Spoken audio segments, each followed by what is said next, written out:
আমার নাম মোহাম্মদ অলিউল্লাহ। আমার বাড়ি সিলেট। বন্ধুগণ, আমি আমার জীবনের গল্পটা শুরু করার শুরুতে আপনাদেরকে আমার পরিবারের বিষয়ে জানিয়ে রাখি। আমার পরিবারে আমি আছি, রয়েছে আমার অনেকগুলো ভাই সহ আমার কয়েকজন বাবা। কথাটা শুনে হয়তো অবাক হয়ে গেলেন যে এরকম পরিবারও হতে পারে। হ্যাঁ, যারা আমার মতো এতিমখানায় বড় হয় তাদের এরকম পরিবারে হয়, যে পরিবারের সদস্য থাকে আমার অনেকগুলো ভাই সহ অনেকগুলো শিক্ষকদেরকে আমরা সবসময় এতিমখানায় বাবা বলেই সম্বোধন করি। আমাদের অনেকগুলো শিক্ষক এবং অনেকগুলো ভাই মিলে এক এতিমখানায় আমি বড় হই। আমার ঠিক যতটুকু মনে আছে, আমার জন্ম হবার পরে আমি আমার বাবা মাকে দেখি নাই, এবং এতিমখানায় আমি বড় হই, এবং বড় হলে পরে এতিমখানার ভাইদের সাথে আমার সময়গুলো কাটতে থাকতো। রাতের বেলায় গুটগুটে অন্ধকারে মাঝে মাঝে বাবা মাকে অনেক মনে হতো। বাবা মায়ের কথা মনে হলে মনের অজান্তেই চোখ থেকে পানি বেরিয়ে বালিশ ভিজে যেত। সবার সাথে আবার দিনের আলোতে হেসে হেসে আমার দিনগুলো সামনের দিকে এভাবে কাটতেছিল। আমি আসলে একটু অসুস্থ ছিলাম। ছোটোবেলা থেকেই আমি খুব বেশি একটা হাঁটাচলা করতে পারতাম না, অনেক দুর্বল ছিলাম। আমাদের এতিমখানায় অনেক বাচ্চা ছিল, দেখা যায় সে বাচ্চাদের তুলনায় খাবার দাবার খুব কম দিত। ওভাবে খাবার দাবার দেওয়া হতো না, এবং খাবার নিতে হলে সবার সাথে যুদ্ধ করে ফাইটিং করে সবার আগেই নিয়ে প্লেটে খাবার নিতে হতো। কিন্তু আমি অনেক দুর্বল হওয়ার কারণে, অসুস্থ হওয়ার কারণে আমি ঠিকমতো খাবার নিতে পারতাম না, এবং এভাবে বেশিরভাগ সময় আমি না খেয়ে থাকতাম, এবং না খেয়ে থাকতে থাকতে আমার দিন আর রাতগুলো কাটতে থাকতো। একটা পর্যায়ে আমি আরও অসুস্থ হয়ে যাই। আমার ওই এতিমখানায় অসুস্থ হলে বড় কোনো MBBS ডাক্তারদের কাছে নিয়ে যাওয়া হয় না। খুব বড় জোরে হচ্ছে, ডাক্তারের ফার্মেসি থেকে জ্বরের ওষুধ আর ব্যথার ওষুধ খাওয়াতো। যেই কোনো রোগ হলেই ওই জ্বরের ওষুধ। নাফাই ছিল আমাদের একমাত্র ঔষধ। কেউ অসুস্থ হলে তাকে নাফা খাওয়াতেও। এভাবেই আমার দিন আর রাতগুলো কাটতে থাকে। একটা সময় আমার মাদ্রাসারই একটা ছেলের সাথে, নাম ছিল রুবেল, ওই ছেলেটার সাথে আমার খুব ঝগড়া লাগে বলতে এই কারণে, এই ছেলেটা আমাকে খুব মারতো। আমি যখনই প্লেট হাতে নিয়ে খাবার আনতে যাইতাম, ও আমাকে খুব মারতো, আমাকে টানা হেঁচড়া করতো, এবং আমার প্রতি কেন জানি সে একটু অন্যরকম ছিল। আমি হুজুরের কাছে তার নামে বিচার দেওয়ার পরে হুজুর তাকে না মেরে উল্টা আমাকে মারলো। আমার ভিতর তখন খুব রাগ কাজ করলো, খুব অভিমান কাজ করলো। রাগ এবং ক্ষোভের বশবর্তী হয়ে আমি একদিন করলাম কি, রাগ করলাম যে আমার এই দুনিয়াতে বাবাও নাই, মাও নাই, এই দুনিয়াতে আমার আপন বলতে কেউই নাই। যে এতিমখানায় বড় হচ্ছি, সেই এতিমখানার শিক্ষকরাও আমাকে ভালোবাসে না। আমি রোগাটে, আমি অসুস্থ, আমি ঠিকমতো খাবারের প্লেট নিয়ে সবার সাথে দৌড়িয়ে খাবার আনতে পারি না, তাই বলে কেউ আমাকে বিন্দু পরিমাণের মূল্যায়ন করে না। এরকম রাগ অভিমান ক্ষোভ বুকে নিয়ে একদিন রাতের বেলায় আমি মাদ্রাসা থেকে পালিয়ে যাই। আমি বলে রাখি, আমাদের মাদ্রাসাটা ছিল একটা পাহাড়ের উপরে, চারদিকে ছিল শুধু ঘন জঙ্গল, এবং ঘন জঙ্গল আর একটা পাহাড়ের উপরে আমাদের ওই মাদ্রাসাটা ছিল। এই জন্য আমি মাদ্রাসা থেকে আমার এই বয়সে খুব বেশি একটা বের হয়নি। বড় জোরে হয়তো মাদ্রাসার চাঁদা ওঠানোর জন্য আমরা হাইওয়ে রোডে যাইতাম, শুধু এটুকুই, এবং সেখান থেকে আবারও ফিরে চলে আসতাম। যার জন্য এই মাদ্রাসার বাইরের রাস্তাঘাটগুলো আমি খুব বেশি একটা চিনি না। এমন করে আমি তখন মাদ্রাসা থেকে বেরিয়ে আমি অচেনা রাস্তায় হাঁটতে শুরু করি। হাঁটতে হাঁটতে পাঞ্জাবি পরা এক ছোট্ট শিশু আমি অনেক দূর পর্যন্ত হেঁটে চলে যাই। একটা পর্যায়ে নিজের মাঝে অনেকটা ভয় কাজ করে, কিন্তু রাত হয়েছে, কাউকে দেখতে পাচ্ছি না, এতিমখানায় বড় হয়েছি। ভয়কেও জয় করে আমি সামনের দিকে হাঁটতে হাঁটতে একটা পর্যায়ে অনেকটা দুর্বল হয়ে পড়ি, এবং এতটাই দুর্বল হয়ে যে সামনের দিকে আমার আর পা চলে না। আমি আর সামনের দিকে পা দিয়ে যেতে পারি না, এবং এক পর্যায়ে একটা গাছের নিচে, অনেক বড় একটা গাছের নিচে বসে বসে কান্না করতেছি। তো সেদিন আকাশে অনেক বড় একটা চাঁদ ছিল, এবং চন্দ্রিমা ওই চাঁদের আলোতে আমি ওখানে বসে বসে কান্না করতেছি। আমার কাছে মনে হলো যে আমি অনেক দূরে কোথাও চলে আসছে, এবং এটা খুব ঘন একটা জঙ্গল, অনেক বড় একটা জঙ্গল। ওইদিকে চলে আসছে, এবং আসার পরে ওইখানে বসে বসে কান্না করতেছি, চাঁদের আলোতে বসে বসে কান্না করি। রাত্র কখন হলো আমি জানি না। মুহূর্তের মধ্যে আমার অনেক খিদা লাগলো। আমি সকালবেলাও খাই নাই, দুপুরেও খাই নাই। রুবেলের সাথে মারামারি করার পরে আমার খাওয়া হয়নি, এবং রাতের বেলায় অনেক খিদা লাগছে। খিদায় আমি কান্না করতেছি, এবং পেটে হাত দিয়ে আমি একটা সময় ওইখানের মধ্যেই শুয়ে পড়লাম। কিছুক্ষণ পরে আমার কাছে মনে হলো যে কেউ একজন এসে আমাকে ডাকতেছে। তো আমাকে যখন ডাকতেছে, আমি না একটা মানুষের, একটা নারীর কণ্ঠ পেলাম। আমার বলতেছে, অলিউল্লাহ, ও অলিউল্লাহ, অলিউল্লাহ উঠো। এরকম করে 2-3 বার ডাক দেওয়ার পরে আমি যখন উঠলাম, উঠে দেখলাম একজন মেয়ে আমার সামনে দাঁড়িয়ে আছে।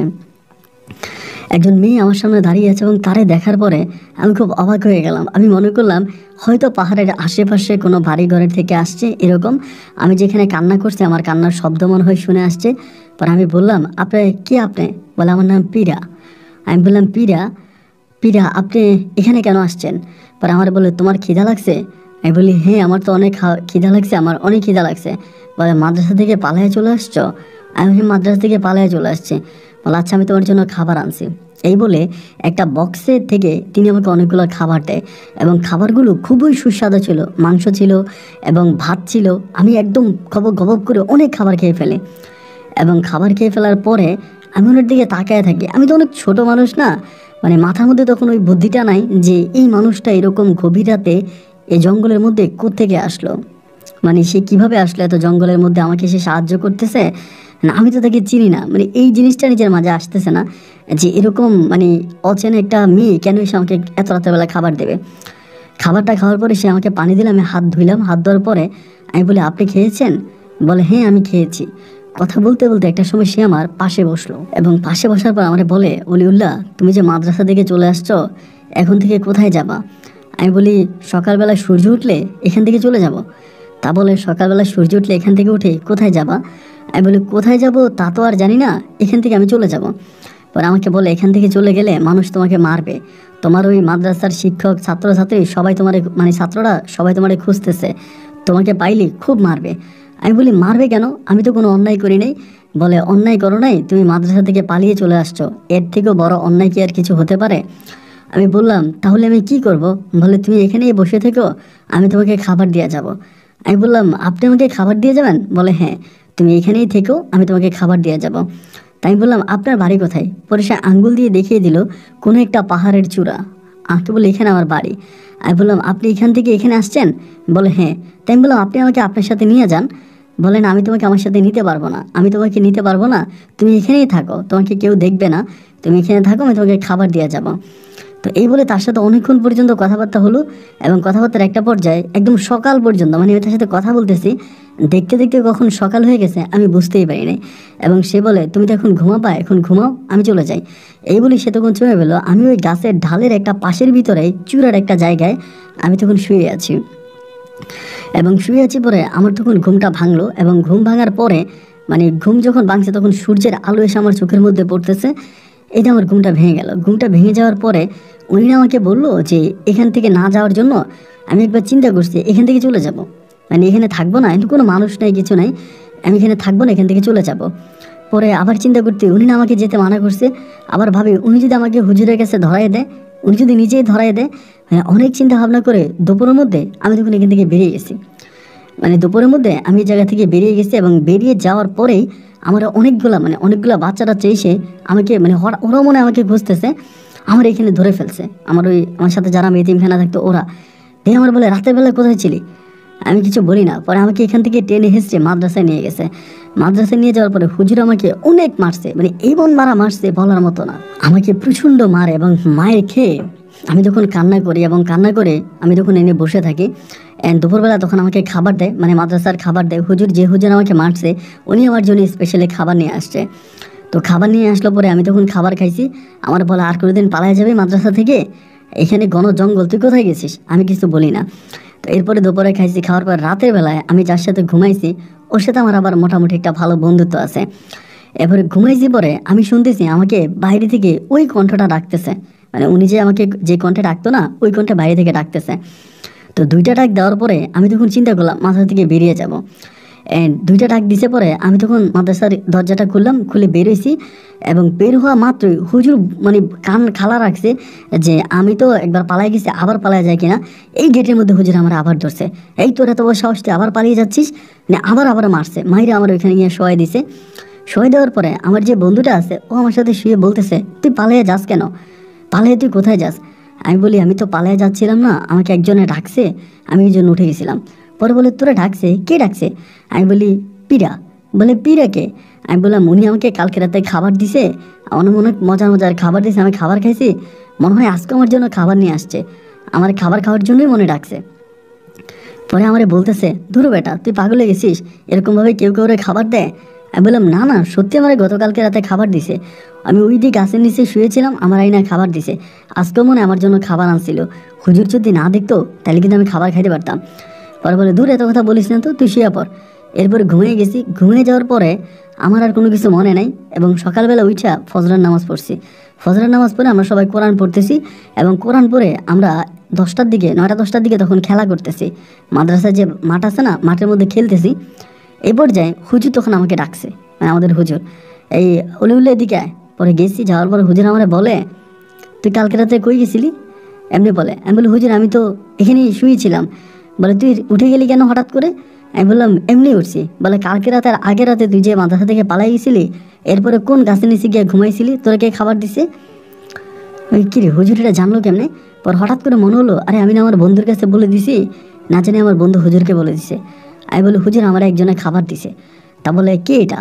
আমি চিনি না। বলে, কোন জায়গায় খাবার দিছে তুই চল তো। এরপরে আমার হুজুর সাথে করে ওই বনের ভিতরে নিয়ে গেছে, ওই গাছের নিচে। তা আমি বললাম, এই গাছের নিচে আমি শুয়েছিলাম, আমাকে এনে খাবার দিছে। পরে বলে, কি বলিস, কে খাবার দিছে? এমনি একটা মেয়ে। বলে, তার বাড়ি কই? আমি বলে, আমাকে আঙ্গুল দিয়ে দেখাইছে ওইখানে তাদের বাসা। হুজুর আমারে বলে, ওইখানে তো কারো কোনো বাসা নাই, ওইখানে তো কেউ থাকে না। আমি বললাম, উনি তো আমাকে এটাই বললো যে ওইখানে ওনার বাসা। আমাকে বললো ওইখানে ওনার বাসা, উনি আমাকে এটাই বলছে, আমি আর কিছু জানি না। হুজুর আমাকে বলে, কি হয়েছে তো সত্যি করে বলতো, তোরে কে খাবার দিছে? আমি বলি, হুজুর পায়ে ধরে কান্না করে বলতেছে, আমি আসলেই জানি না, উনি আমার এই না খাবার দিছে। এবং ওনাকে যখন আমি নাম জিজ্ঞেস করছি, উনি বলছে ওনার নাম পীরা। বাড়ি কই জিজ্ঞেস করার পরে উনি আমাকে দেখাই দিছে বাড়ি ওই দিকে। পরে হুজুর বুঝছে, মানে হুজুর বুঝে গেছে বিষয়টা, বুঝে আমারে বলতেছে, খবরদার আর কোনোদিন মাদ্রাসা থেকে বের হবে না, চল আমার সাথে চল। এই বলে হুজুর তখন আমাকে পুনরায় আবারও মাদ্রাসার দিকে নিয়ে গেল। তো মাদ্রাসার দিকে যাওয়ার পরে আমিও মাদ্রাসায় গিয়ে আবারও বসে আছি। এবং বসে থাকার পরে কিছুক্ষণ পর হুজুর তখন একটা তাবিজ নিয়ে আসছে। তাবিজেই না আমার ডান হাতে তাবিজটা বাঁধা দিছে। তাই আমি বললাম, এটা কিসের তাবিজ? হুজুর আমার বলে, খবরদার এটা কিন্তু হাত থেকে খুলবি না, এটা খুললে কিন্তু তোর খবর আছে। তা আমি তখন ওই তাবিজটা পড়ার পরে সবাই আমার বলতেছে আমার সাথে নাকি জিন আছে। বলে, তোর সাথে পরি আসছে তো, অ্যান্ড পরি যাতে তোরে আর তোর কাছে আসতে না পারে এই জন্য হুজুর তাবিজ পরাই দিছে। তা আমি আর ওই পরির কথা চিন্তা করি না, আমি আবার ওই মাদ্রাসায় সবার সাথে থাকতেছি, খাইতেছি, পড়তেছি। এরকম করে আরও প্রায় আপনার 2-3 মাসের মতো মাদ্রাসায় ছিলাম। এখন 2-3 মাস পরে আবারও সেই পুরনো সমস্যা, মানে হুজুর মারে, হুজুরের মায় সহ্য করতে পারি না, সবার সাথে প্লেট নিয়ে মারামারি করে খাবার আনতে পারি না, থাকতে পারি না। মানে কেমন যেন আমার এই মাদ্রাসার মধ্যে আর ভালো লাগতেছিল না। মানে আমার মনে হচ্ছিল যে আমি এখান থেকে চলে যাব, আমি বাইরে গিয়ে কাজ করব, আমি মাদ্রাসায় পড়বো না। মানে আমার আর ওই মাদ্রাসায় থাকতে ইচ্ছে করতেছিল না। যে কেন এরকমটা হচ্ছে আমি নিজেও বুঝি না। মানে আমার কথা হচ্ছে আমি এখান থেকে চলে যাব, আমার চোখ যেদিকে যায় আমি সেদিকে চলে যাব, আমি এই মাদ্রাসায় থাকবো না, আমি এই মাদ্রাসায় পড়বো না। যতই আমাকে ডাকতেছে, যতই বলতেছে, আমি কারো কোনো কথাই শুনি না। একটা পর্যায়ে আমি তখন আবারও এই 2-3 মাস পরে মাদ্রাসা থেকে আবারও আমি একদিন পালাইছি। এবার আমি দিনের বেলায় পালাইছি। এবং দিনের বেলায় পালানোর পরে আমি একইভাবে কোনো কিছু নেই এই মাথা থেকে বেরিয়ে গেছি। তো দিন হওয়ার কারণে আমি রাস্তায় মেইন রোডের কাছে চলে গেছি। এবং মেইন রোডের কাছে গিয়ে একটা গাড়িতে আমি সবার সাথে উঠে গেছি। তো উঠে যাওয়ার পরে আমার জিজ্ঞেস করতেছে ভাড়া, মানে ভাড়া দিতে বলতেছে। আমি বলি, ভাড়া নাই। পরে বলে, মাদ্রাসা থেকে পালাই আসছিস? আমারে বলে। আমি কিছু বলি না। বলে, ভাড়া দিতে পারবি না? তাই তোরা নামাই দিব, মাদ্রাসায় চলে যা। এ কথা বলে আমার তখন কী করলো, মাঝ রাস্তার মধ্যে নামাই দিছে, গাড়িটা দাঁড়ো করে মাঝ রাস্তার মধ্যে নামাই দিছে কন্ট্রাক্টারে। নামাই দেওয়ার পরে এদিকেও কোনো ঘর বাড়ি নেই, ওইদিকেও কোনো ঘর বাড়ি নেই, একেবারে খা রোদের মধ্যে একটা রাস্তার মধ্যে আমাকে নামাই দিছে। আর এখানে অন্য কোনো গাড়ি দাঁড়াবেও না। পরে আমি চিন্তা করলাম যে আমি এই রাস্তা দিয়ে একটু ভিতরের দিকে যাই, দেখি ভিতরের দিকে হাঁটা গেলে কোনো খাবার দাবার পাওয়া যায় কিনা, কারো ঘর বাড়ি ঘর আছে কিনা। এই বলে আমি তখন ভাই এই মানে রাস্তা থেকে নিচের একটা পথ ধরে আমি তখন মানে মাটির রাস্তা, ওই মাটির রাস্তা দিয়ে হাঁটতে শুরু করি। হাঁটতে আমি মেলা দূর পর্যন্ত চলে যাই। তখন ঘড়িতে সময় প্রায় 3টা থেকে 3:30টার মতো বেজে গেছে। তখন আমি আর কোনো বাড়িঘর দেখতে পাচ্ছি না। মানে আমি ভাবছিলাম এদিকে সম্ভবত কোনো বাড়িঘর আছে, আমি খাবার পাবো, এই জন্য আমি আসছি। কিন্তু এখন দেখি কোনো বাড়িঘর নাই, এদিকেও কোনো বাড়ি নেই, ওইদিকেও কোনো বাড়ি নেই, খাকা রোদ, এক গ্লাস পানিও খেতে পারি নেই। মানে আমার মনে হয় আমার নিঃশ্বাসটা বেরিয়ে যাবে। আমি কান্না করতেছি গাছের নিচে বৈশা, আবারও কান্না করতেছি। আমার এত খিদা লাগছে, মানে খিদায় আমার নাড়ি বুড়ি জ্বলে যাচ্ছে। হঠাৎ করে আমার তখন ওই পীরার কথা মনে হলো। এরপরে মনে হলো মাদ্রাসার পোলাপানি না বলছিল পীরা যাতে আমার কাছে আসতে না পারে, এই জন্য হুজুর আমাকে তাবিজ পরাই দিছে। হঠাৎ করে দেখলাম যে আমার হাতে তাবিজটা দেখছি পরে মানে ওই যে পোলাপানি আমারে বলছে পীরা আসতে পারবে না তোর কাছে, তোরা তাবিজ পরাই দিছে, তো পীরা না আসলে আমাকে খাবার কে দেবে। আমি ওই খাবারের আশায় তখন করলাম কি ভাই, তাবিজটা খুলে ফেললাম। ওইখানে তাবিজটা খুলে ফেলি। তাবিজটা খুলে আমি একদিকে মানে পাহাড়ের দিকে মানে এরকম ঢিল মেরে ফেলে দিই। এবং তাবিজটা ফেলে দেওয়ার 2-3 মিনিটের মাথায় ও আমার কাছে চলে আসছে। আমি তো মানে অবাক। আমি তো ওই সময় আর বুঝি না যে এটা একটা পরী, আমি একটা মানুষ, এটা তো আমি বুঝি না। বাট ও আসার পর আমি খুব খুশি হয়েছি। মানে অনেক খুশি। আমার বলে খিদা লাগছে, আমি বলি হ্যাঁ খিদা লাগছে। তো সেদিন সে আমার অনেকগুলো মানে ফল দিল, আপনার আপেল কমলা এরকম এরকম অনেকগুলো ফল দিল। ফল দিয়ে আমার বলতেছে এখানে বসে থাকলে তোমার তো মানুষে ধরে নিয়ে যাবে, আমার সাথে চলো। তো আমি বললাম কোথায়? তা আমার সে আবার পাহাড়, একটা পাহাড় ছিল, ছোটো ছোটো পাহাড়, ওই পাহাড়ের ওইদিকে নিয়ে গেছে। নিয়ে গিয়ে একটা নির্জন জায়গার ভিতরে, আমার তখন মানে খুব ক্লান্ত, মানে ফল খাইছি, আমার ঘুম চলে আসছে। ওইখানের মধ্যে আমি ঘুমিয়ে গেছি, এবং ঘুমিয়ে যাওয়ার পরে আমি অনেক মানে দিনে ঘুমাইছি, রাতে আমার ঘুম ভাঙছে ওইখানের মধ্যে। এবং রাতে ঘুম ভাঙার পরে দেখি উনি আমার পাশে বসে আছে, আমার পাশে তখনও বসে আছে। পরে কি বলো, আমরা বলে কি হলো, আর ঘুমাবা না? আমি বলি আমার তো আর ঘুম আসতেছে না। পরে আমাকে বলে ও আচ্ছা, তাই তুমি মাদ্রাসা থেকে আবার চলে আসছো? আমি বলি হ্যাঁ চলে আসছি, হুজুরে আমাকে মারে, আমি সবার সাথে মারামারি করে খাবার খেতে পারি না, আমার এই মাদ্রাসায় ভালো লাগে না, আমি চাকরি করব। ওরা আমারে বলে তুমি এত ছোট, তোমার কে চাকরি দিবে, ছোট মানুষটা কেউ চাকরি দেয়? আমি তখন বলি আমি কাজ করতে করতে একদিন বড় হয়ে যাব। বলে একদিন বড় হবা যখন তখন কাজ করবা, এখন কাজ করবা না, এখন তুমি পড়াশোনা করবা। আমি বলি আমি পড়াশোনা কিভাবে করব, আমি তো মাদ্রাসা থেকে চলে আসছি, আমি তো আর মাদ্রাসায় যাব না, তা মাদ্রাসায় যদি আমি না যাই তাহলে আমি পড়াশোনা কিভাবে করব। বলে আচ্ছা তাহলে আমি তোমার একটা কথা বলি, তুমি আমার কথা শুনবা? আমি বলি হ্যাঁ শুনবো। বলে যদি আমার কথা শোনো তাহলে খাবার পাবা, থাকতে পারবা, মানে সব কিছু ভালোভাবে চলবে, কোনো সমস্যা হবে না। কিন্তু আমার কথা না শুনলে বিপদে পড়বা। আমি বলি না, আমি তোমার কথা শুনবো, তুমি যেটা বলো আমি সেটাই করব। বলে মনে থাকবে তো? আমি বললাম হ্যাঁ মনে থাকবে। বলে আমার কথার বাইরে যাবা না? আমি বললাম না না না, আমি তোমার কথার বাইরে যাব না। বলে আচ্ছা ঠিক আছে লক্ষ্মী ছেলে, তোমাকে আমি এক জায়গায় নিয়ে যাব। আমি বলি তারপর? বলে ওইখানে নিয়ে আমি তোমাকে ভর্তি করাই দিব, ভর্তি করাই দিলে পরে তুমি ওই মাদ্রাসা থেকে পড়াশোনা করবা। আমি বলি না না না, আমি মাদ্রাসায় যাব না, আমি মাদ্রাসা থেকে চলে আসছি, আমি আর মাদ্রাসায় যাব না। পরে বলে আরে বোকা, সেই মাদ্রাসা না যে মাদ্রাসায় সবার সাথে লাইনে দাঁড়িয়ে তোমাকে খাবার খেতে হয়, হুজুর তোমাকে মারে, অনেক কাজ করায়, এরকম মাদ্রাসা না। এখন আমি তোমাকে যে মাদ্রাসায় নিয়ে যাব, এইখানে তোমাকে মারবে না, তোমাকে মারবেও না, এবং তোমার ওই মানে প্লেট হাতে নিয়ে দাঁড়ায় খাবার আনতে হবে না, তোমার খাবার দেওয়া যাবে রুমে, তোমাকে রুমে দেওয়া যাবে, রুমে খাইবা এবং অনেক আরামে থাকবা, এবং কোনো ঝামেলা নাই, ওখানে কোনো ঝামেলা নাই, তুমি শুধু পড়াশোনা করবা। আমি তখন বলি মানে আমি যে মাদ্রাসা থেকে আসছি ওই মাদ্রাসা আমাকে নিবেন না তো? বলে না ওই মাদ্রাসায় নিব না, তোমাকে আমি নতুন একটা মাদ্রাসায় নিয়ে যাব। আমি তাইলে আমি রাজি। পরে বলে শুধু রাজি হলে হবে না, আমার কিছু শর্ত আছে, এগুলো মানতে হবে। আমি বলি শর্ত কি? আমি তো বুঝি না। বলে শর্ত হচ্ছে তোমাকে যে আমি ওখানে নিয়ে যাব, নিয়ে যাওয়ার পরে তুমি কিন্তু, তোমার যদি হুজুরা জিজ্ঞেস করে তোমার বাড়ি কই, ঘর কই, আমি তোমাকে একটা ঠিকানা দিব, ওই ঠিকানা বলতে হবে, এবং অন্য কিছু বলবা না। তুমি বলবা আমি তোমার মা, আমি তোমাকে এখানে ভর্তি করে দিয়ে গেছি, এটা বলবা, ঠিক আছে? আমি বললাম আচ্ছা ঠিক আছে, আমি এটাই বলবো, আপনি আমার মা, আপনি আমাকে এখানে ভর্তি করে দিয়ে গেছেন। বলে ঠিক আছে, তাহলে তুমি এখন ঘুমায় যাও। তো তার সাথে আবার কথাবার্তা বলি, আমার শিখগুলো আমার মাথার মধ্যে হাত বলাই দিতেছে, এবং ওই মাথার মধ্যে হাত দিতে দিতে আমার আস্তে ভাই ওখানে আবার ঘুম চলে আসছে। এবং ঘুম আসার পরে আমার যখন ঘুম ভাঙলো আবার সে সকাল, এবং সকালে ঘুম ভাঙার পরে আমি দেখি আমার জন্য অনেক খাবার। তা আমি খাবার খাইছি, এবং তার হাতে পাঞ্জাবি। আমার বলে তোমার পাঞ্জাবিটা নোংরা হয়ে গেছে, এই পাঞ্জাবিটা পাল্টে তুমি এই পাঞ্জাবিটা পরো। তা আমি বলি আমি আপনার সামনে পড়তে পারবো না, আমার শরম করে। তা বলে আচ্ছা ঠিক আছে, তাই তুমি ওই ভিতরের দিকে যাও। তো জঙ্গলের ভিতরের দিকে যাইয়া উনি আমাকে পাঞ্জাবি দিছে, পাঞ্জাবির মধ্যে অনেক সুগন্ধি, অনেক সুগন্ধি। আমি ওই পাঞ্জাবি পরছি, এবং পরার পরে আমি ওই জঙ্গলের ভিতর থেকে এসে দেখি উনি বোরকা পরে আছে। তখন কিন্তু বোরকা পরা ছিল না, এখন দেখি বোরকা পরে আছে। আর আমি বলি আপনি বোরকা পরছেন? বলে হ্যাঁ, আমি তোমার মা না? আমি তখন হাসতেছি। আমার বলে আমার সাথে খবরদার কিন্তু কাউরি এগুলো বলতে পারবা না। আগে হুজুরকে যেরকম বলে দিছো মনে আছে, আগের হুজুরকে বলার পর হুজুর তোমাকে মারছে, তাবিজ পরাই দিছে, এরকম বললে কিন্তু তাবিজ পরাই দেবে, আর তাবিজ পরাইলে আমি কিন্তু তোমার কাছে আর আসতে পারবো না। খবরদার, তোমার আমি যেখানে দিয়ে আসবো তুমি কিন্তু সেখানে থাকবা, ঠিকমতো পড়াশোনা করবা, আমি সবসময় তোমারে দেখবো। আমার সাথে যে এভাবে পরিচয় হয়েছে, আমাকে এভাবে পাইছো, এগুলো কোনো মানুষকে বলা যাবে না, কাউকেই বলা যাবে না, কোনো স্টুডেন্টদেরকেও বলা যাবে না। আমি বললাম আচ্ছা ঠিক আছে, আমি এটা কারো কাছেই বলবো না, আমি কাউকেই বলবো না আপনাকে কথা, আমি বলবো আপনি আমার আম্মু। বলে হ্যাঁ ঠিক আছে বাবা। এই বলে তখন আমাকে নিয়ে সে আবারও রওনা দিল। রওনা দেওয়ার পরে এখান থেকে সে প্রথমে এখান থেকে বেরিয়েছি, জঙ্গল থেকে বেরিয়েছি। বেরোয়ার পরে আমার এমনি কোলের মধ্যে নিছে, এটুকুই মনে আছে। আমি বলছি আমি হাঁটবো, বলে না কোলে আসো। এমনি কোলে নিছে, কোলে নেওয়ার পরে আমার বলে চোখ বন্ধ করো। আমি তার কাঁধের মধ্যে এমনি মাথা রাখছি এবং চোখটা বন্ধ করছি। আমি কিন্তু মোটামুটি বড়, একদম যে ছোট আমার যে কোলে নিতে হবে তা কিন্তু না, আমি তো বড়ই আছি। পরে কোলে নিয়ে এভাবে আমার মাথার মধ্যে রাখছি, কিছুক্ষণ পরে আমার বলে নামো। যখন নামও বললো তখন আমার এই জায়গাটা অনেক মানে ভিন্ন রকম মনে হলো। আগের জায়গাটা যেরকম পাহাড় টাহাড় ছিল, অনেক ছিল, বাট এখানে কোনো পাহাড় টাহাড় নাই। আমি দেখলাম যে উনি একটা মানে একটা দিঘি আছে, দিঘির পাড়ের মধ্যে নামছে। দিঘির এই পারে একটা মাদ্রাসা, বাচ্চারা পড়তেছে শোনা যাচ্ছে। উনি আমার বলে আমি তোমাকে ওই মাদ্রাসায় নিয়ে যাব। আমি বলি ওই মাদ্রাসায়? বলে হ্যাঁ, কিন্তু খবরদার মনে আছে আমি কী কী শিখাই দিছি? আমি বলে আমার সব মনে আছে। আচ্ছা ঠিক আছে। এরপর ওইখানে আসলো, আসার পরে তিনি ওইখানে আবার মেয়েরাও পড়ে, ছেলেরাও পড়ে, মানে সবাই পড়ে। এটা একটা হ্যাফজখানা আর কি। ওখানে কোরআন মুখস্থ করা হয়, কোরআনে হাফেজ হয়। তো এইখানে পরে সে আমাকে ভর্তি করাই দিল, ওই জায়গাটার মধ্যে ভর্তি করাই দিল। এবং ভর্তি করাই দিয়া প্রতি মাসে মাসে উনি আসতো।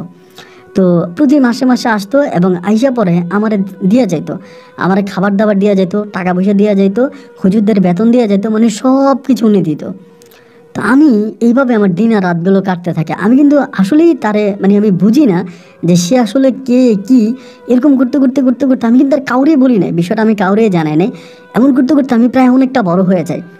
অনেকটা বড় হবার পরে আমার ভিতর তখন আস্তে আস্তে আস্তে আস্তে জিনিসটা মানে মানে জানান দিচ্ছে আমাকে। আস্তে আস্তে বুঝতে পারি যে এটা তো আসলে কোনো মানুষ না, উনি তো কোনো মানুষ না।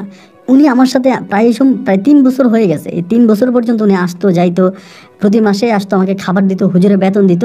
মানে হুজুরের কাছে বলেছে আমার বাবা নাই, ওনার অন্য কোথাও বিয়ে হয়ে গেছে, উনি অন্য শ্বশুর বাড়িতে আছে, এই জন্য আমার যেহেতু বাবা মারা গেছে, ওনার অন্য কোথাও বিয়ে হয়েছে, এই জন্য উনি আমাকে এতিমখানে দিয়ে গেছে, এই মাদ্রাসা দিয়ে গেছে, উনি এটা বলছে।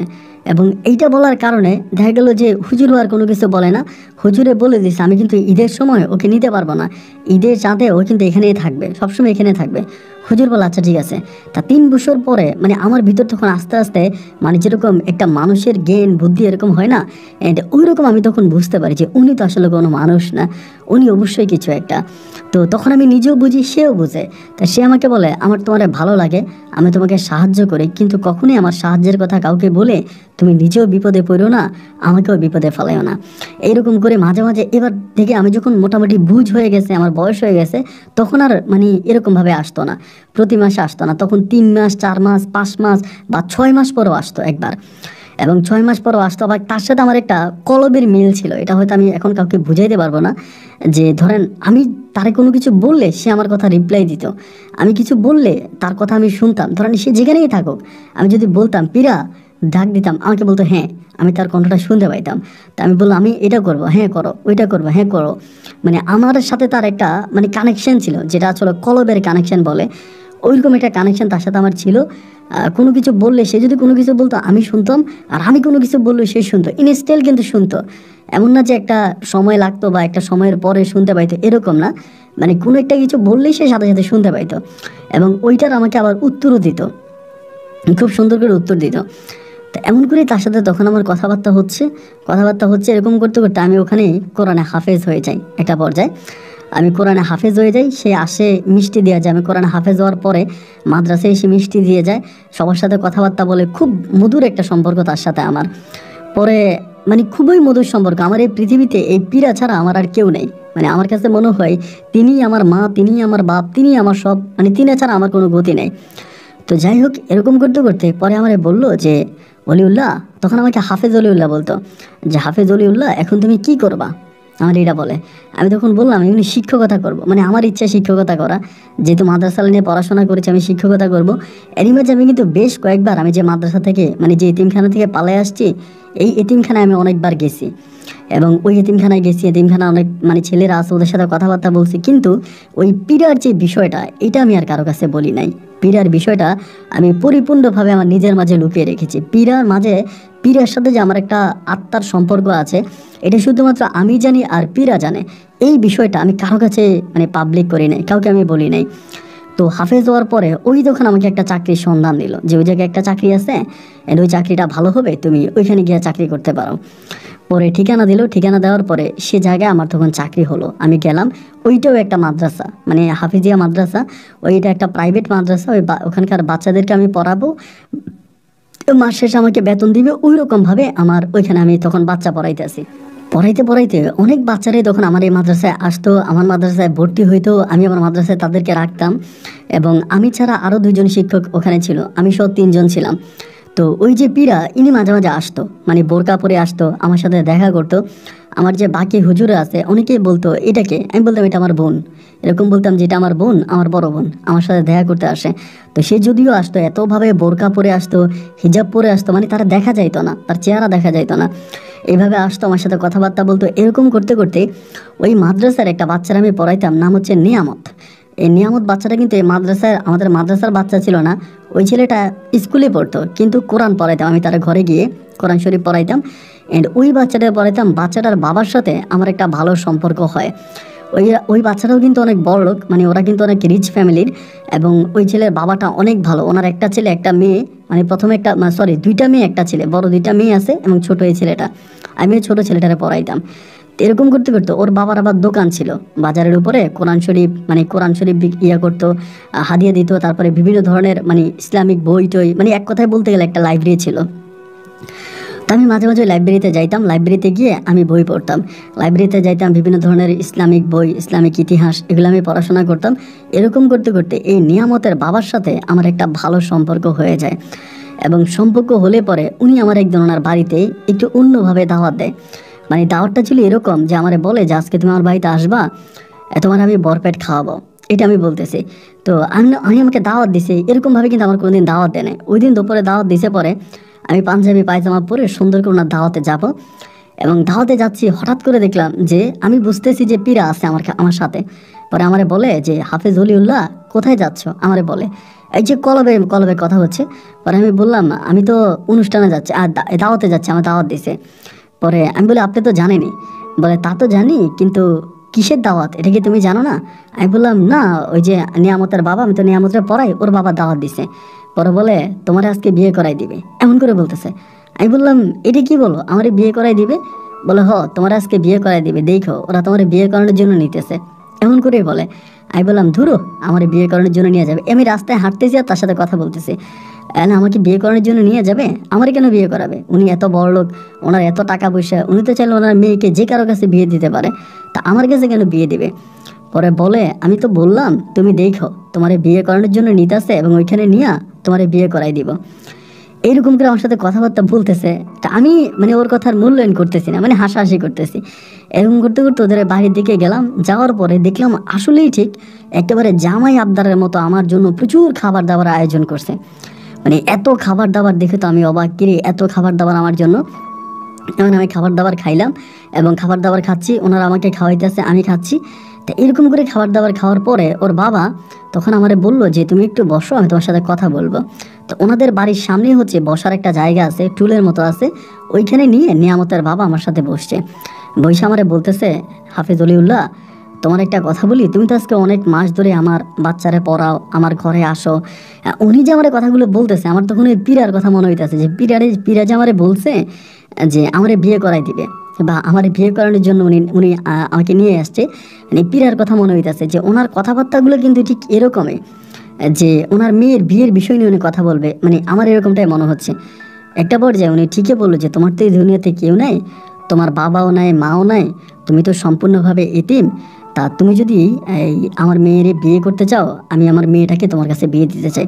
ওনার বড় মেয়ে রুজিনা, যদিও আনুষ্ঠানিকভাবে ছাড়াও আমি রুজিনাকে অনেকবার দেখেছি, অ্যান্ড বিভিন্নভাবে দেখছি, মেয়েটা দেখতে অনেক সুন্দর, মাশাআল্লাহ অনেক সুন্দরী, মাদ্রাসায় পড়াশোনা করে।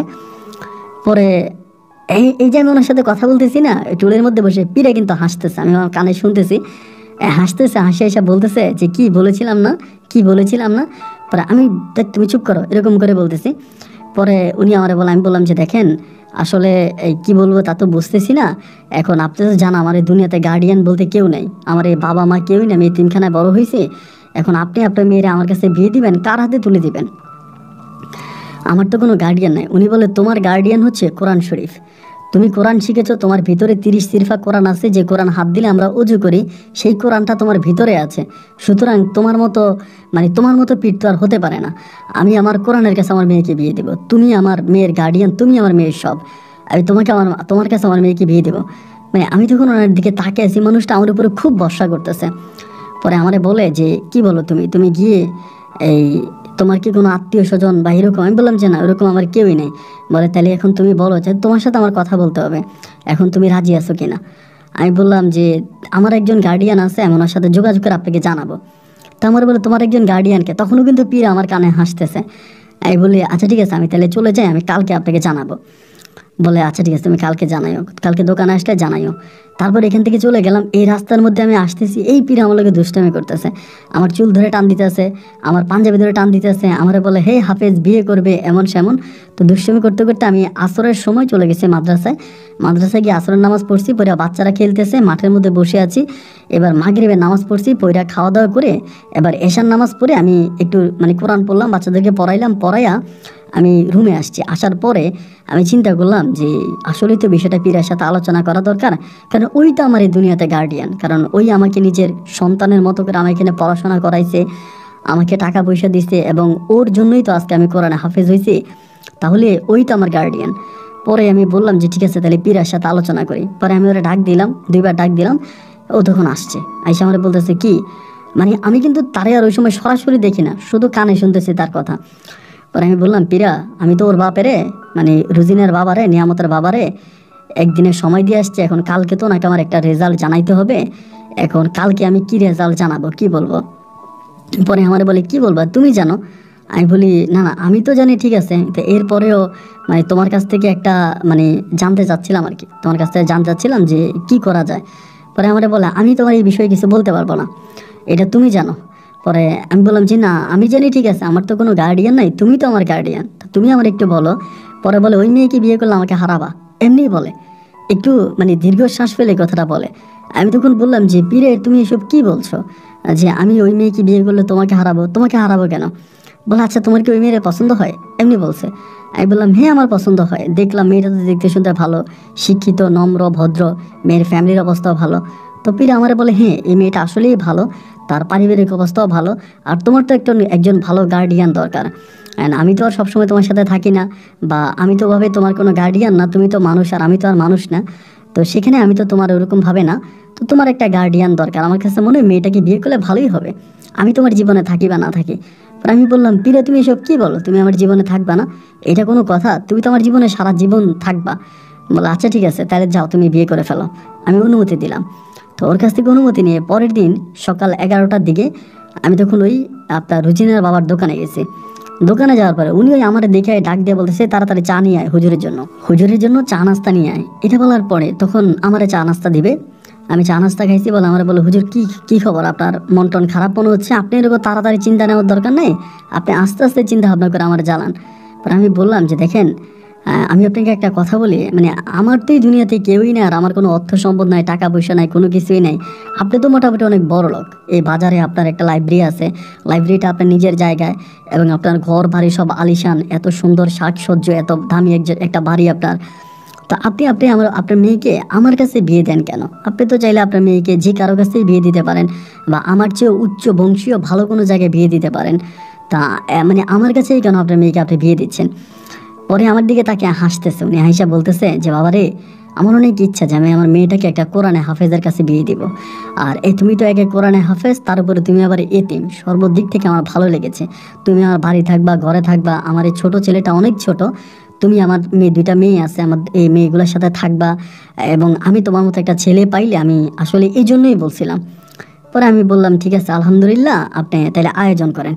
উনি শুনে অত্যাধিক খুশি হইলেও তাইলে বলে সামনে শুক্রবারে আমি তাহলে আয়োজনটা করি। তাই আমি বললাম ঠিক আছে, বলে আমার বাড়িতে অনুষ্ঠান হবে, তুমি আমার বাড়িতেই থাকবা, এবং তুমি আমার বাড়িতে সব কিছু হবে, তোমার মাদ্রাসার বাচ্চারা, তোমার মাদ্রাসার হুজুর, মাদ্রাসার যে মালিক আছে সবাইকে জানাই দিও আমি তোমার তরফ থেকে, যাতে ওরা সবাই আসে শুক্রবারে।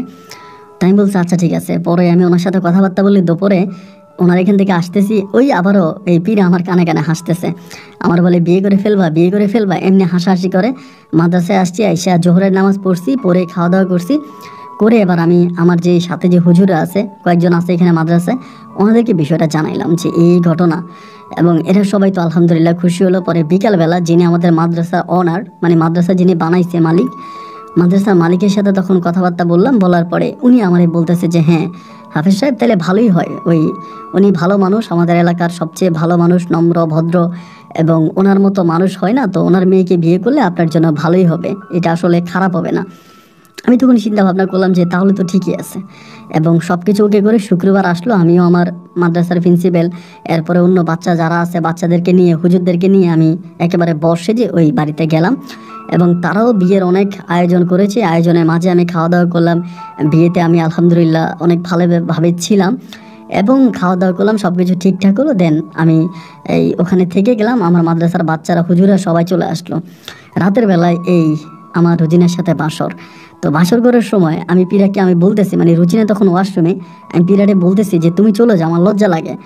পরে বলে আরে আমি তোমার কাছে আছে নাকি, আমি তোমার কাছ থেকে শত শত মাইল দূরে, মানে লক্ষ লক্ষ মাইল দূরে, আমি তোমার কাছে নাই, তুমি সংসার করো, তোমার বউ নিয়ে থাকো। আমি যে তুমি কথা বলতেছো আমি শুনতেছি। বলে আচ্ছা এখন থেকে আর ডাকলে তুমি আমার শুনবা না। এই বলে আমার তখন রুজিনার সাথে বাসর হলো। আমার বাসর ঘর করতে অনেক লজ্জা লাগতেছিল ভাই, কারণ আমার কাছে মনে হয় পীরা মনে হয় দেখতেছে, ও মনে হয় দাঁড়ায় আছে, মানে এরকম এরকম একটা মানে নিজের ভিতরে একটা সংকোচ বোধ কাজ করতো। তো যাই হোক বাসর কাটলো, এবং বাসর সম্পূর্ণ হওয়ার পরে ও আমার সাথে মোটামুটি ভালোই পরিবারে পড়ে আসি, এবং আমি ওখানে থাকতাম রাতের বেলায়। সকালবেলা ভোরে উঠে আমি মাদ্রাসায় যাইতাম, মাদ্রাসার বাচ্চাদেরকে সারাদিন পড়াইতাম, ওদের সাথে সারাদিন সময় দিতাম। রাত 8টা বাজে এশার নামাজ পড়াইয়া তারপর আমি মাদ্রাসা থেকে আমার শ্বশুর বাড়িতে আসতাম। এইভাবে দিনের রাতগুলো কাটতেছে, পীরের সাথে মাঝে মাঝে কথাবার্তা হচ্ছে। এই হতে হতে একটা সময় আমার বউ তখন প্রেগনেন্ট হয়, মানে ও তখন বেবি কনসেপ্ট করে, এবং ওর পেটে তখন বাচ্চা আসে। এবং বাচ্চাটা আসলে পরে পীরা তখন অত্যাধিক খুশি হয়। তো মাদ্রাসা থেকে আমি আসতেছি জোহরের সময়, আমার বাচ্চা হয়েছে, আমি ওরে বলতেছি। ও তখন আমার লোকে মাদ্রাসার সামনে দেখা করছে অনেক। এই দেখাটা প্রায় আপনার বৎসর খানিক পরে আমার দেখা হয়েছে তার সাথে। এই মাদ্রাসা থেকে আসার সময় একটা বট গাছ আছে, বট গাছের নিচে ওর সাথে আমার দেখা দুপুরবেলা। তো কেউ নাই, মানে রাস্তা একদম ফাঁকা। পরে আমি দেখে সালাম দিছি, সালামের উত্তর নিছে। পরে আমারে বলে তোমার মেয়ের বিয়ে, সরি তোমার ওয়াইফের ঘরে সন্তান হবে। আলহামদুলিল্লাহ, আমি শুনে খুশি হলাম। আমার তরফ থেকে এই মিষ্টিগুলো নিয়ে যাও, আর এই ছোট্ট উপহার এই তোমার বউকে দিবা, একটা আংটি টাইপের কিছু একটা দিলে তোমার বউকে দিবা, আর এই মিষ্টিগুলো নিয়ে যাও। এই কথা পীরে আমারে বললো। এবং বলার পরে আমি যখন এগুলো নিলাম, সে আমাকে একটা কথা বলতেছে, আমি একটু অসুস্থ, আমি যদি তোমার সাথে যোগাযোগ করতে না পারি তুমি আমার জন্য টেনশন করো না, এরকম করেই বলতেছে। আমি বললাম যে না না না ঠিক আছে, সমস্যা নাই, আমার সাথে যোগাযোগ করো। এর কথাবার্তা বলে আমি তখন চলে গেছি। চলে যাওয়ার পরে যেহেতু মিষ্টিগুলা আপনার 4 প্যাকেট মিষ্টি ছিল, এবং এই মিষ্টিগুলো এত সুস্বাদু ছিল বলার মতো না। এখন এই মিষ্টিগুলো আমি তখন আনছি, আনার পরে মিষ্টি বাড়িতে আনছি, আনার পর আমার শাশুড়ি তখন মিষ্টি সবাইরে ভাগটাগ করে দিল। এবং আমার আব্বা মানে আমার শ্বশুর তখন দুপুরের পরে বাজার থেকে আসছে। আসার পরে যখন শ্বশুরের হাতে শ্বশুরকে মিষ্টি দিল, আমার শ্বশুরকে মিষ্টি দেওয়ার আমি কিন্তু ওই জিনিসটা এখন আমার বউরে দেন, এটা আমার পকেটে আছে, রাতের বেলায় দিব আর কি। এরপরে এই শ্বশুর তখন আসছে বাজার থেকে, আইসা আমার ওয়াইফ তখন মিষ্টি দিল যে আপনাদের হুজুরে মিষ্টি আনছে, দেন মিষ্টি খান। আমার শ্বশুর তখন মিষ্টি খেয়ে কী কইছে আমি জানি না, আমার ওয়াইফ আমারে দুপুরে খাইতে বসছে, খাওয়া শেষে আমারে বলে মিষ্টিগুলো কোত্থেকে আনছেন দুপুরবেলায়।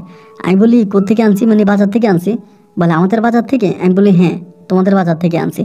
বলে আচ্ছা ঠিক আছে। এ সময় সে আমার কোনো কিছু বললো না। এরপরে আমি আসরের নামাজ পড়লাম, মাদ্রাসায় টাইম দিলাম, এবং মাগরিবের পরে এশার নামাজ না পড়াইয়া আমি মাগরিবের পরে বাসায় চলে আসছি।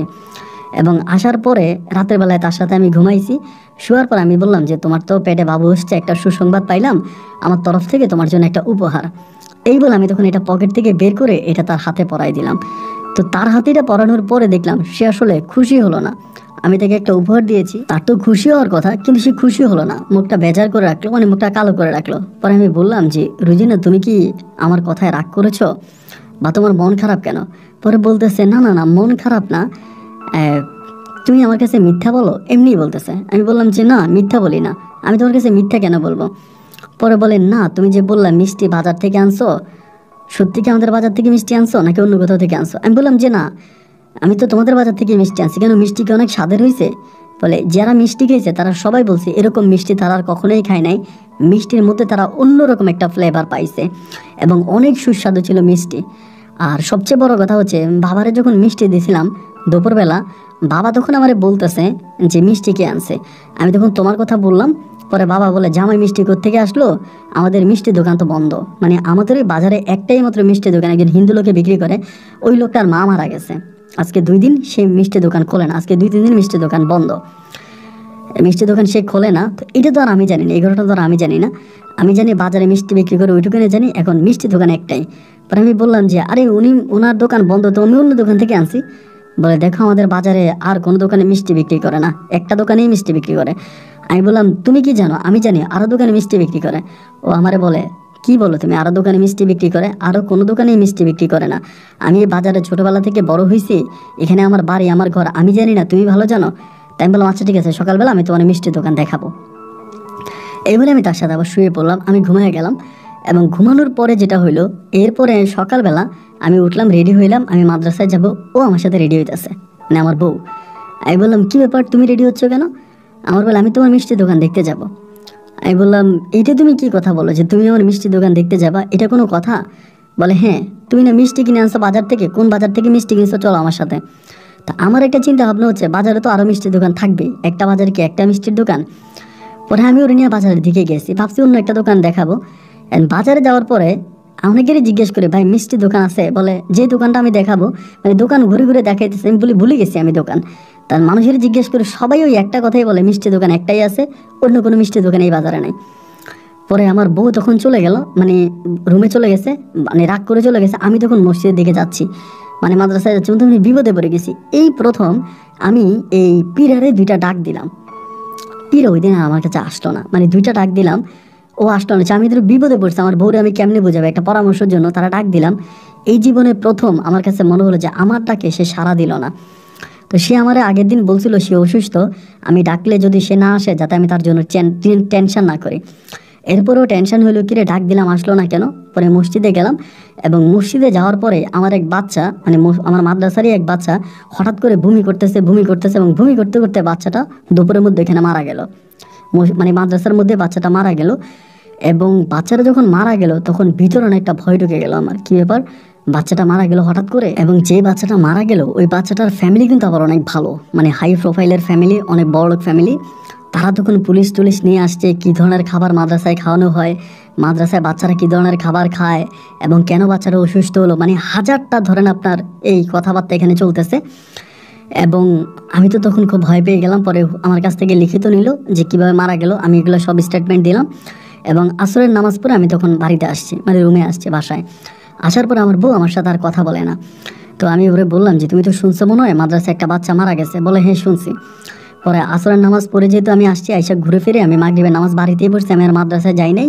এই ঘটনার পরে এরপর আমি রাতের বেলায় রুমে থেকে গেছি। এবং রুমে থাকার পরে আমার বউ করলো কি, আমার এবার জিজ্ঞেস করতে, মানে আমার বউ জিজ্ঞেস করতে শুরু করছে আমার রাতের বেলায় যে তুমি না আমার মিষ্টি দোকান দেখাইতে পারলা না, তাহলে মিষ্টি কোত্থেকে আনছো, আর এটা আমাকে কোত্থেকে দিছো, এমনিই বলতেছে। তো আমি বুঝলাম যে আমার বউ কোথাও না কোথাও গেছে, মানে আমি যখন মাদ্রাসায় চলে গেছি আমার বউ বাসায় আসে নাই, ও কোথাও গেছে। আমার ওই যে ছোট শালি আছে, শালি কইছে যে দুলাভাই আপনি আর আফা একসাথে বের হইলেন, এরপরে আপা যে আর ঘরে আসলো বিকালবেলা। আমি ওর কিন্তু এটাও জিজ্ঞে নেই তুমি কই গেছো, সারাদিন কোথায় ছিলে, ওটা জিজ্ঞেস করি নাই। যেহেতু আমি টেনশনে আছি, আমার মাদ্রাসায় একটা বাচ্চা মারা গেছে, আমি তো এই চিন্তা ভাবনার মধ্যে আছি। পরে আমারে বলতেছে যে তুমি এই কোত্থেকে আনছো মিষ্টি আমারে বলো। ওই ঘুরে ফিরে কথা একটাই। আমি বললাম দেখো রুজিনা, আমার সাথে এরকম ঝামেলা করো না, তুমি তো জানো মাদ্রাসায় একটা বাচ্চা মারা গেছে, এই নিয়ে আমি খুব টেনশনে আছি, আমি খুব টেনশনের মধ্যে আছি, এর মাঝে তুমি আবার আমার টেনশনটা বাড়াই দিও না। পরে আমারে বলতেছে তুমি আমাকে মিথ্যা কেন বলো, তুমি আমার সাথে মিথ্যাচার কেন করো? আমি বললাম আমি তোমার কাছে মিথ্যাও বলি না, আমি তোমার সাথে কোনো মিথ্যাচারও করি না, যেটা সত্য আমি তোমাকে সেটাই বললাম, যে একটা বাচ্চা মারা গেছে এটাই সত্য। আমাকে বলে বাচ্চা মারা গেছে এটা তো আমিও জানি, কিন্তু তুমি মিষ্টি থেকে আনছো। আমি বলি দেখো তুমি আমার সাথে এরকমটা করো না, আমার আমার এগুলো ভালো লাগে না। এই কথা বলার পরে সে তখন ধাপ করে করলো কি, আমার হাতটা নিয়ে তার পেটের উপরে দিল, মানে বাচ্চাটার উপরে দিল, পেটের উপরে, তার পেটের উপরে দিয়ে তুমি বলে আমার পেটে হাত দিয়ে বলো তুমি আমার হাতে যে জিনিসটা পরাইছো এটা তুমি কোত্থেকে আনছো, এবং মিষ্টিগুলো কোত্থেকে আনছো। এবার তো আমি ভয় পেয়ে গেছি। আমি তখন বলি যে রুজিনা আমার হাত ছাড়ো। বলে না সত্যি কথা বলো। আর এর মাঝে কিন্তু এই পীরের সাথে আমার আর কোনো যোগাযোগ নাই, পীরের সাথে আমার আর কোনো কথা নাই। এবং আমি বললাম যে দেখো আসলে আমার সাথে এরকমটা করো না, আমার এগুলো ভালো লাগে না। পরে বলে না বলো।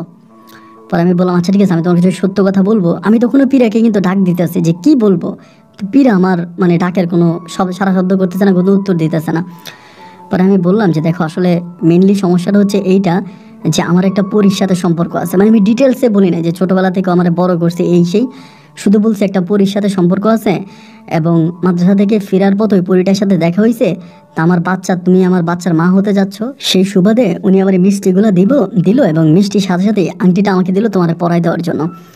পরে আমারে বলে তোমার একটা পরীর সাথে সম্পর্ক আছে। বাহ, আমার শুনে অনেক ভালো লাগলো। তা তুমি আমার সাথে এরকম মিথ্যা বলো? আমি তো জানি তোমার যে পরীর সাথে সম্পর্ক আছে, তোমাকে বিয়ে যখন আমি করছি, আমি এরপর থেকে জিনিসটা উপলব্ধি করছি। তুমি মাঝে মাঝে কারোর সাথে কথা বলো এবং কারোর সাথে তোমার একটা সম্পর্ক আছে, এই বলেও তখন এখান থেকে খাট থেকে লাফ দিয়ে উঠে গেছে। উঠে ডয়েরটা টান দিয়েছে, ডয়েরটা টান দিয়ে একটা তাবিজ নিয়ে আসছে। আমি আরে বলে আমি জানি পরি তোমারে নিয়ে যাবে আগে পরে, কারণ তুমি যেহেতু কোরআনে হাফেজ, এরকম অনেক পরীরা কোরআনে হাফেজদেরকে নিয়ে যায় এবং কোরআনে হাফেজদের সাথে তারা থাকে। আমি জানি তোমাকে নিয়ে যাবে, তুমি তাবিজ পড়ো। আমি বললাম দেখো তুমি আমাকে তাবিজ পড়াইও না, কারণ আমি জানি তাবিজ পড়লে আর আমার পীরের সাথে যোগাযোগ হবে না। এরপরও যখন জোরাজুরি করতেছে, একটা পর্যায়ে আমাকে তাবিজটা পড়াই দিল। তাবিজটা পড়ার পরে মানে আমার মনটা তখন খুব খারাপ হয়ে গেল। ও আমাকে বলে তুমি কি তাবিজ আবার খুলে ফেলবা, এমনিই বলতেছে। আমি বললাম না, তাবিজ খুলবা না। বলে আমার বাবুর পেটে হাত দিয়ে বলো, আমার জিজ্ঞেস করা ছাড়া তাবিজ খুলবা না। আমি বললাম তুমি এটা কি বলতেছো? ও আমাকে বলে বলো আমার বাবুর পেটে হাত দিয়ে বলো তুমি তাবিজ কখনো খুলবা না। মানে বউয়ের জোরাজুরি যে কত খারাপ এটা আমি আসলে বলে বুঝাতে পারবো না। একসময় আমি বাধ্য হয়ে তখন তার পেটে হাত দিয়ে বললাম যে ঠিক আছে, আমি ওয়াদা করলাম যে আমি আর মানে এই তাবিজটা খুলবো না। এরপরে তার সাথে কথাবার্তা বলে রাতের বেলা ঘুমিয়ে গেলাম তাবিজটা পরে। যেহেতু পীরের সাথে আমার যোগাযোগ আর নাই, আমি আর ওই ডিয়া নিয়ে টেনশনও করি না, কারণ আমি এসে আমার মাদ্রাসায় বাচ্চা মারা গেছে। পরের দিন পুলিশ আবারও মাদ্রাসায় আসছে, ইনকোয়ারি করা শুরু করছে। খাবার যে বানায়, কী ধরনের খাবার বানায়, কী করে না করে, ভাই 15-20 দিনের মতো মনে হয় এত টেনশনের মধ্যে ছিলাম যে এই মাদ্রাসা নিয়ে খাবার দাবার নিয়ে ঝামেলা। এই 15-20 দিন পরে এই মাদ্রাসায় আসতো যাইতো। এমন করতে করতে আমাদের মাদ্রাসার পাশেই একটা পূজা হইতো। আমি ওই পূজার ডিটেলসে বলতে চাই না, শুধু বলতে চাই একটা পূজা হইতো এবং কিছু নগ্নামিত করা হতো, আগে খারাপ কিছু করা হতো। এটা ওই পূজাটার মধ্যে তখন হলো কি যে আমার কাছে তখন এই পূজাটা খারাপ লাগছে যে ওরা পূজা করে ঠিক আছে, কিন্তু পূজার মধ্যে এমন কিছু কাজ করে যেটা আসলে মানে শিরিকের শীর্ষ পর্যায়ে পৌঁছে যায়। একটা পর্যায়ে আমি আমার মাদ্রাসার আরও কিছু হুজুরের সাথে আলোচনা করে আমি ওই পূজাটা ভেঙে দিব। মানে এক কথায় বলতে গেলে তারা জিনের উপাসনা করে, পূজাটার মধ্যে এরকম জিনের উপাসনা করে, জিনের পূজা করে, মানে যেটা বলে আপনার ব্ল্যাক ম্যাজিকের যে পূজাটা ওইগুলা করতো কয়েকজন হিন্দু লোক মিলে। তা আমি তখন এই পূজাটা ভেঙে দিলাম, আমার আরও কয়েকজন সঙ্গে সাথী মিলে পূজাটা ভেঙে দিলাম। এবং ওইটা ভেঙে দেওয়ার পরে ওই দিন রাতের বেলায়, যেদিন পূজাটা ভেঙে দিলাম সেদিন রাতের বেলায় আমি আমার বউ নিয়ে শুয়ে আছি। একেবারে কালো বিশ্রী কুচ্ছিত এক চেহারার মহিলা, না পুরুষ আমি এটা জানি না, উনি আমার মাঝে মানে আমার সাথে স্বপ্নে আসছে। এসে আমাকে বলতেছে যে হাফেজ সাহেব আপনি এটা কী করলেন, আপনি আপনার ধর্ম পালন করবেন, আমার ধর্মে কেন বাধা দিলেন? পরে আমি বলি দেখেন আপনার ধর্মে আমি বাধা দিই নাই, কিন্তু এটা তো আমার সমস্যা। স্বপ্নের মধ্যে তার সাথে আমার খুব মানে মিটিং হইতেছে। পরে আমার বলে আপনি এখান থেকে মাদ্রাসা ভেঙে দেবেন, যদি এখান থেকে মাদ্রাসা না ভাঙেন তাহলে আপনার বড় ক্ষতি হয়ে যাবে, আপনি এখান থেকে চাকরি ছেড়ে দিবেন, মাদ্রাসা ভেঙে ফেলবেন, এরকম করে আমাকে বলে। তো এই মাদ্রাসা এটা বলে এবং এটা বলার পরে আমার ঘুমটা তখন ভেঙে যায়। এবং ঘুমটা যখন ভেঙে যায় আমি তখন একদম ঘামাইয়া যাই, মানে খুব বিশ্রী একটা চেহারা দেখতে পাইছি। আমি তখন হাত মুখ ধুয়ে আমি মানে আপনার তাহাজ্জুদের নামাজ পড়তে বসি। তাহাজ্জুদের নামাজ পড়ার পর আমার বউ আমার বলে কী হয়েছে, তুমি কি পরীটার আবার স্বপ্নে দেখছো, পরীটা আসছে? আমি বললাম না, পরী আসে নাই, আমি একটা বিপদে পড়ছি, আমি বুঝতেছি না, সকালে তোমার আব্বুর সাথে আলোচনা করব। এটা বলে আমি সকালে আমার শ্বশুরের সাথে আপনার ফজরের নামাজ পড়ার পরে আমার শ্বশুরকে আমি বিষয়টা জানাই। জানানোর পরে শ্বশুর আমাকে একটা কবিরাজের ঠিকানা দেয় যে আপনি ওই কবিরাজের কাছে যান, কবিরাজের সাথে গিয়ে কথা বলেন, এরকম করে আমার বলতেছে। তো আমি তখন বললাম যে কবিরাজের কাছে যাওয়ার দরকার কি, মানে আমার তো একজন আছেই, আমি ওনার সাথে আলোচনা করব।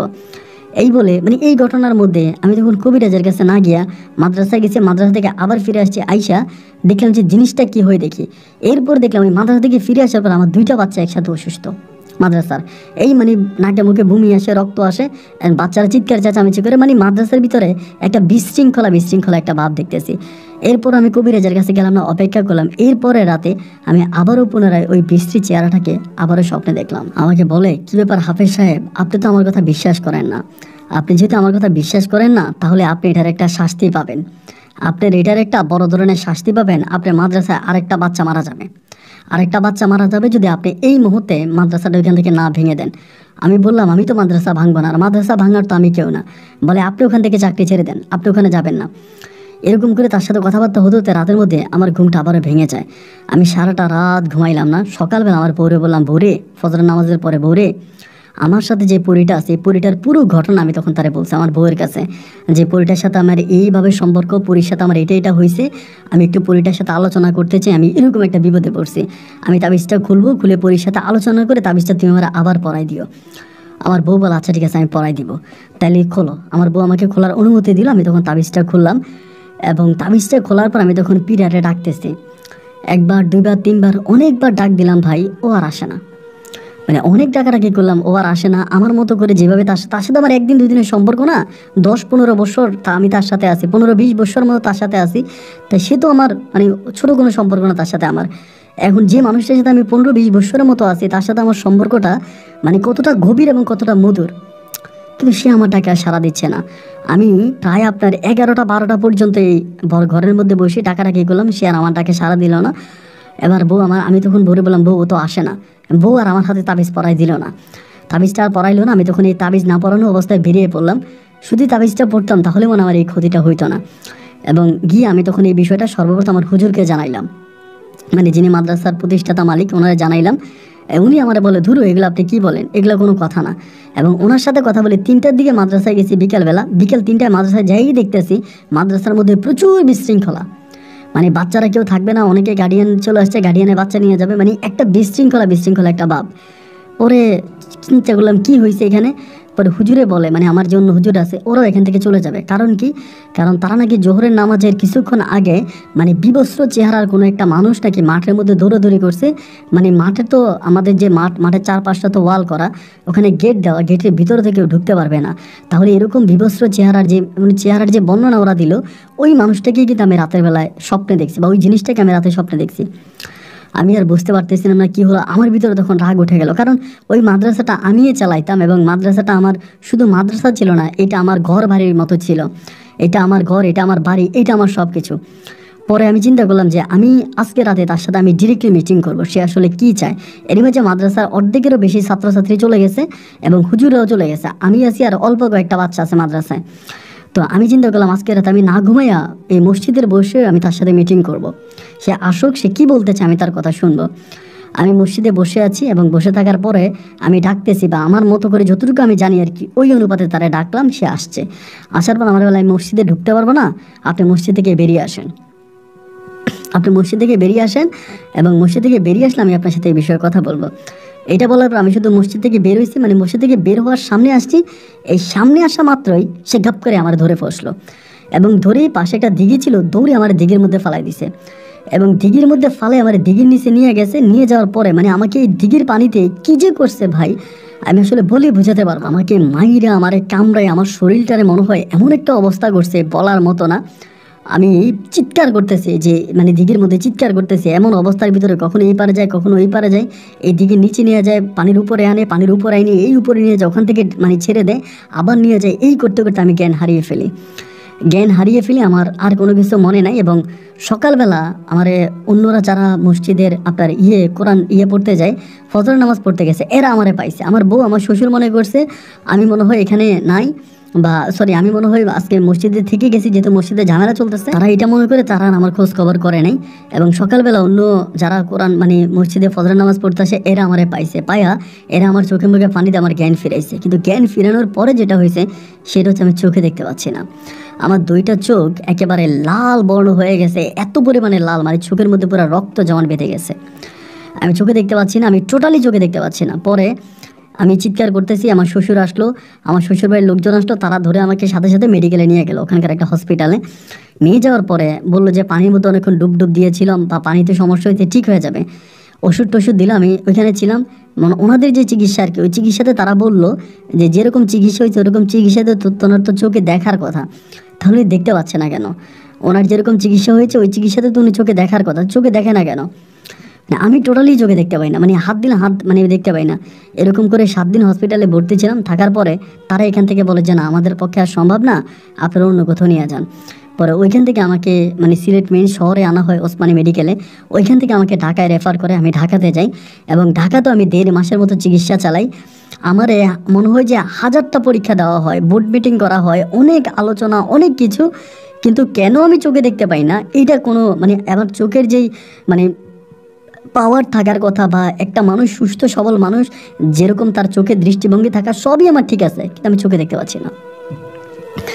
1.5 মাস হসপিটালে থাকলাম। আমার শ্বশুর লক্ষ টাকা হসপিটালে ব্যয় করলো, লক্ষ টাকা দিয়ে শেষ করলো।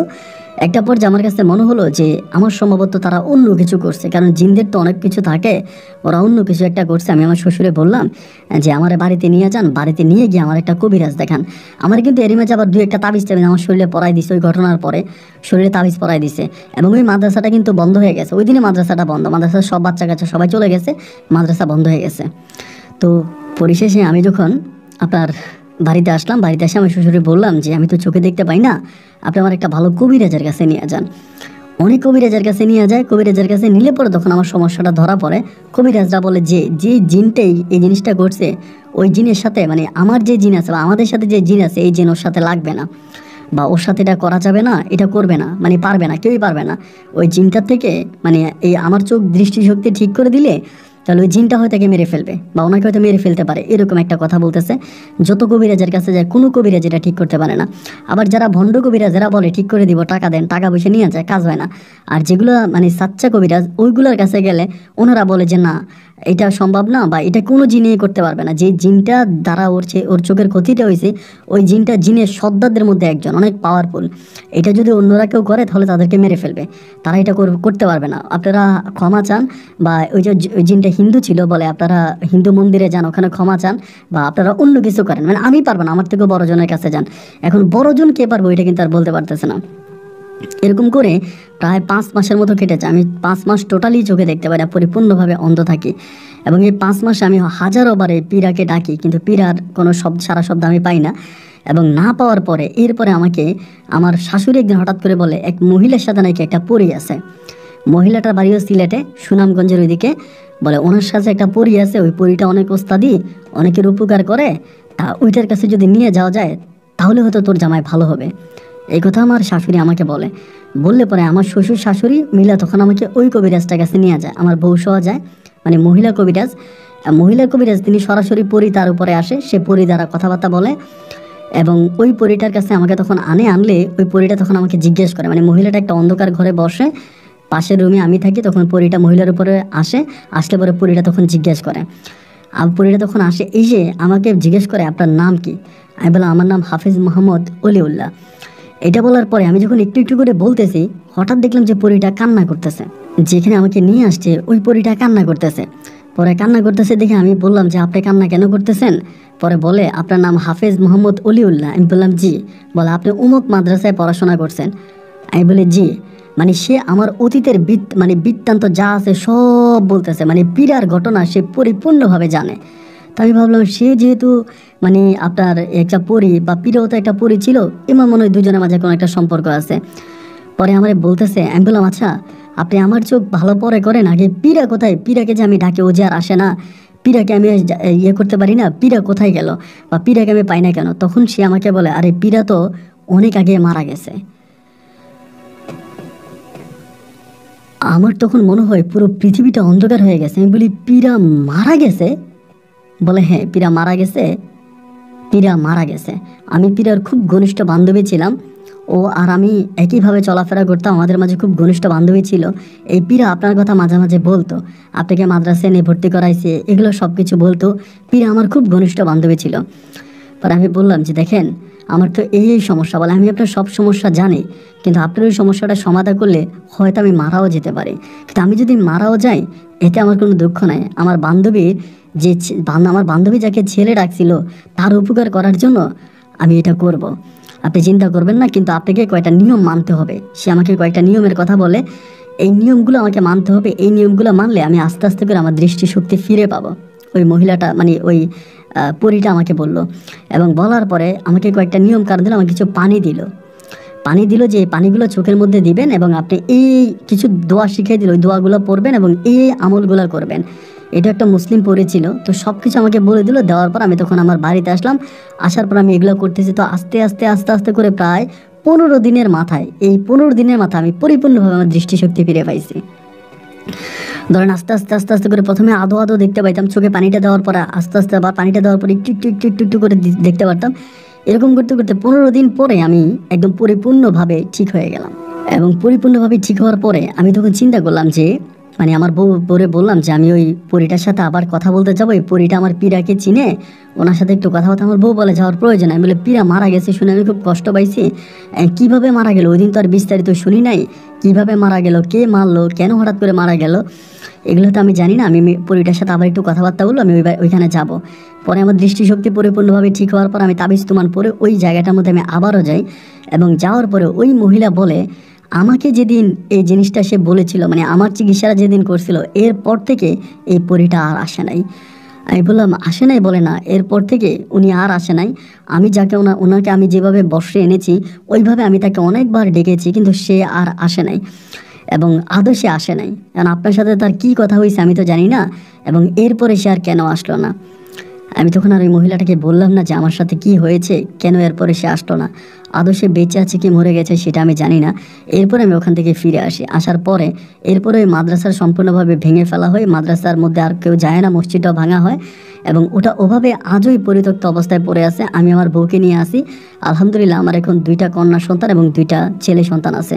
আমার বড় ছেলেকে আমি মাদ্রাসা লাইনে পড়াশোনা করাইতেছি, ও কিছুদিনের মধ্যে কোরআনে হাফেজ হয়ে যাবে, এবং আমার সন্তানগুলো সবগুলোকে আমি দিনে লাইনে পড়াশোনা করাইছি। এখন আমি খুব ভালো আছি।